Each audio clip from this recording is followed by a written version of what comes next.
To delete a row from Google Sheets using Pabbly Connect for cancel payments, the first thing is click the Create Workflow button and then type your preferred workflow name. Then click Create. On the next page, search for your payment app, for example, Razor Pay. And then for the trigger event, choose Payment Failed.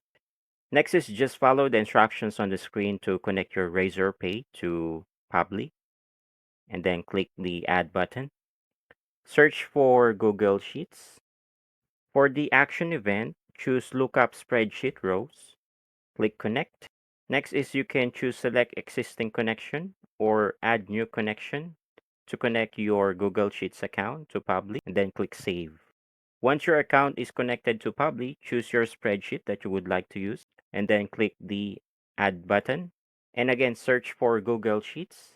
For the action event, choose Delete Row, click Connect, and then choose either Select Existing Connection or Add New Connection to connect your Google Sheets to Pabbly, and then click Save.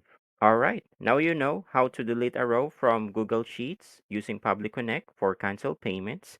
And watch this playlist if you ever get stuck setting this up.